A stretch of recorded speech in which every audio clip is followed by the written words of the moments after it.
Welcome to Center Hice and Steel Curtain Productions. This is November 19th, and if you could please first hit the likes and the subscribes down below in your right hand corner, that would be muchly appreciated. This is the Center Hice Steel Curtain uh, episode for the Steelers game this afternoon when the Steelers went into Cleveland. So we are going to review this game today. Unfortunately, for if you're a Steelers fan, all I can say is good luck. Let's go, Steelers Nation, go! But the Steelers didn't do so well. Uh, Bottom dollar. This could have been their opportunity for the playoffs. Kind of blown out the window, and we're getting used to this anyway. This is just really showing Canada's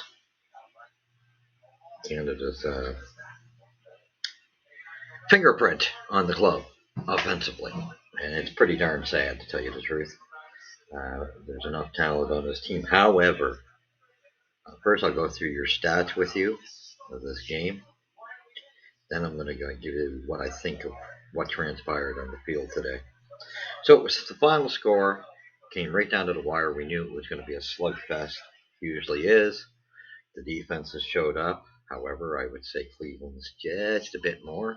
I mean, that team is stacked. I thought with Watson, this would be the first place team.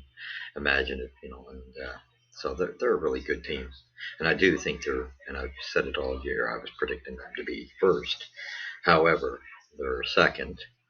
And it's going to be tougher for them with a backup quarterback, but it wasn't so tough with them for the Steelers. Yeah, it was a close game, but in my opinion, there's no way the Steelers should have lost with Watson out. So 13-10 final, a comeback. Well, just the field goal scored at the end because finally you had one of the two quarterbacks get a good set of downs and take the ball down the field close enough for his kicker to win the game for them. So this was the first comeback game the Steelers lost. So, give them credit for that. But however, this is absolutely a game they should have won with a backup quarterback. And although I tip my hat off to this kid, he played it well. I watching him throw the ball. I mean, there's so much more composure with that club offensively than there is with us. So much more jelly. So we'll get right to the stats first. Okay, first quarter, it's 7-0 Cleveland. Second quarter, it's 10-0 after the second quarter. So 10-0 for Cleveland at that point. Steelers finally get on the board with a touchdown. 10-7 after the third quarter. Then the Steelers tie the game, but then in the fourth quarter. But of course, Cleveland goes ahead at the very end and wins it 13-10. What can I say? Steelers, the only high, I would say the highlight for the Steelers was Warren cutting outside and turns the corner, getting the 74-yard touchdown. So that was really the only true highlight for the Steelers offensively. Other than that, I mean, it's just really sad from what I've seen out of this game. This is why I said this team is not ready and has a lot of work to do. Okay, so here we go. Total yards, 249 for the Steelers, 259 for Cleveland, so they beat us in total yards. Kind of shows why the game went that way. Passing yards, they killed us in passing yards. Even this kid quarterback, backup quarterback, still outpassed our starter. That tells me just how much our offensive coordinator is a problem. Okay, rushing yards, I'm proud of us there, 172-96. We got a running game. Thank God for that, because that seems to be between that and the line of, Watt and Highsmith. That seems to be anyway, that seems to be our defensive line seems to be the only other real shining spots on this team. So other than that, so we had a good running game. Total plays, 57 for the Steelers, 73 for the Browns. Now, come on. I mean, there again, there's another stat that shows you we are just not doing enough offensively with the ball. Average yards per play 4.4 for the Steelers, 3.5 uh, for the Browns. That was in our favor. But when you start getting farther down in here, you start seeing what went wrong.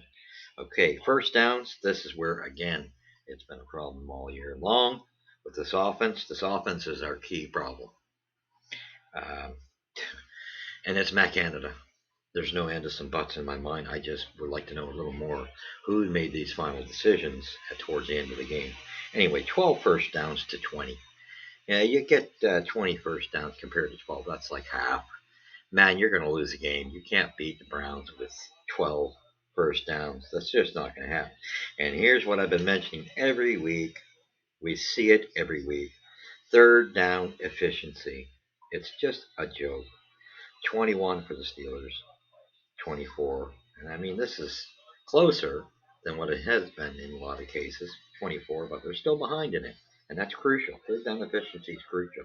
Crucial. 24 for the Browns. So they're leading us where it counts.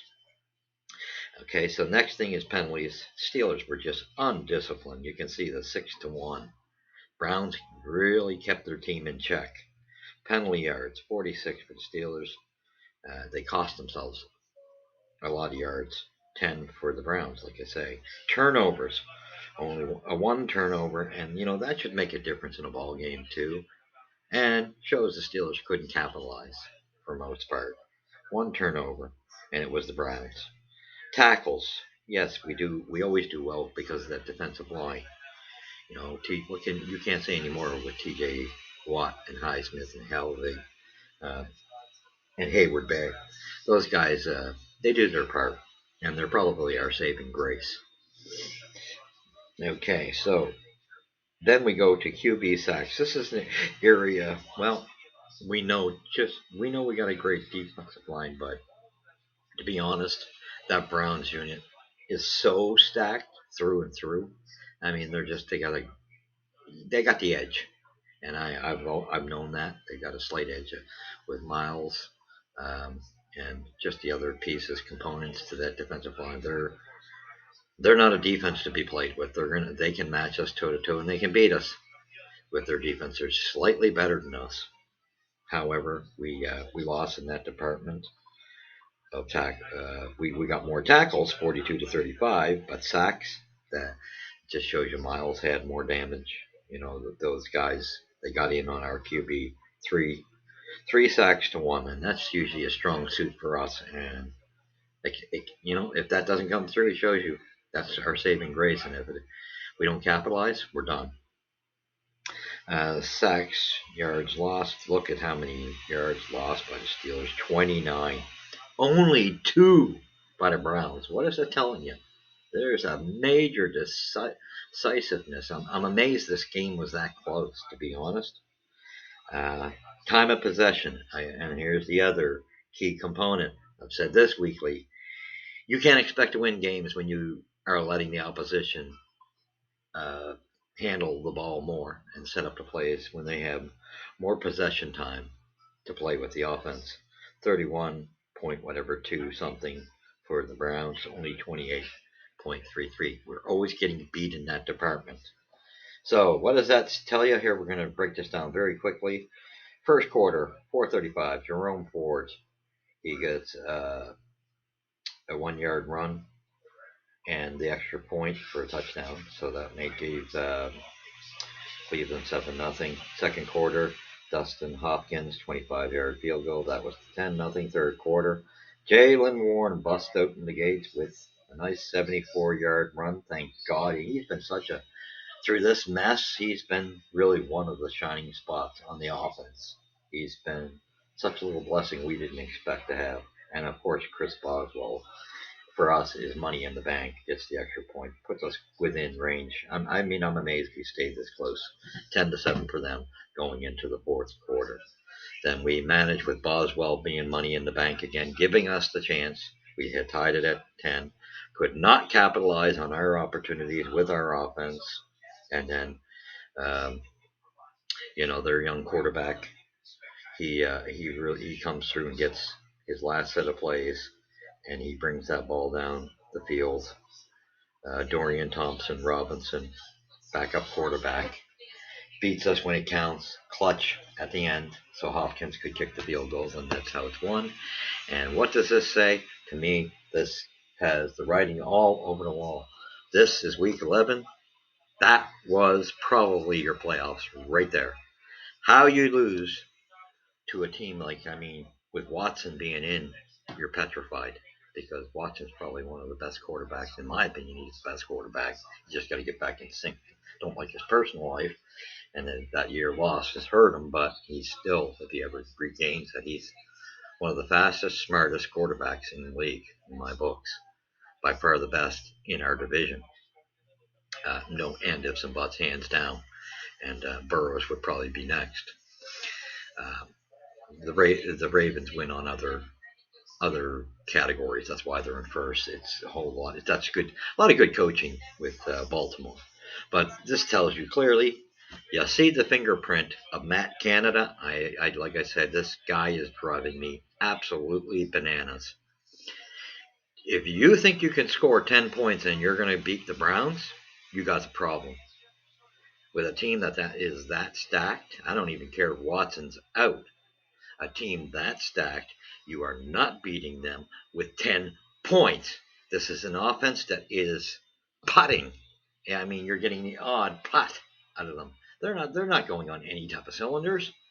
When you watch this weekly, we're coming out with the skin of our teeth when we do win. There's the offense is choking like big time. And who in their right mind, and I'd like somebody from the Steelers organization to be able to answer this question. Who is calling the plays when it's time crucial, when you're in a 10-10 tie at the end of the game? And who's running that offensive book? Because I'm assuming it's Canada because that's his job. But my God, please tell me it's not a young quarterback making those decisions. Because who in their right mind, I've said this all year long, I've said this for the last 2 or 3 years, actually. When Ben Roethlisberger was there, I said Dante Johnson is not a first wide receiver. We all know it. He's a joker. He's a joker.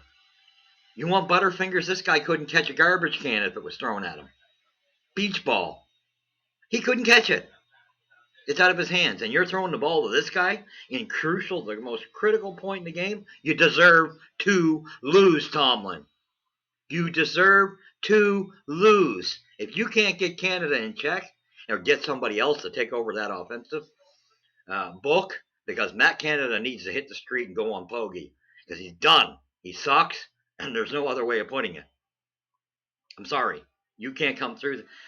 You cannot tell me Pickett has not got enough talent to beat a backup quarterback. Yes, we know the Browns are stacked. Yeah, they're a better team than us. That's in my opinion. But I think when they lose Watson, and you're within a game of that close of a game that you're tied, there's no way you lose that game when you're at that point to a backup quarterback. That comes down to coaching.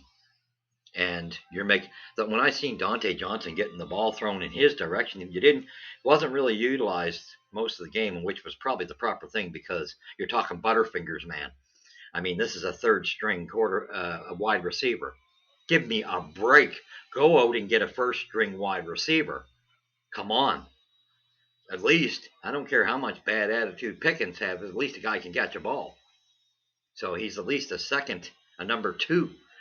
You give it to a number two before you give it to a number three in critical instances.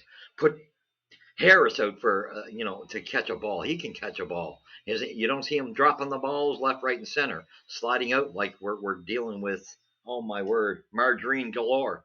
Come on, Tomlin. It's on your head. You're the head coach. I know, here we are in a crucial part of the season. You guys don't want to take the time to fire this guy. Well, you're going to miss the playoffs because of it. And really, at this point, I don't know why. It wouldn't even hurt to try Rudolph. At least Rudolph has got some experience in these situations. Maybe, just maybe, he's able to have the common sense and knows, I ain't throwing it to Dante. He knows Dante been around in this system long enough, and he knows Dante's got a yellow stripe down his back, and it ain't a Steelers yellow stripe. It's chicken to get hit.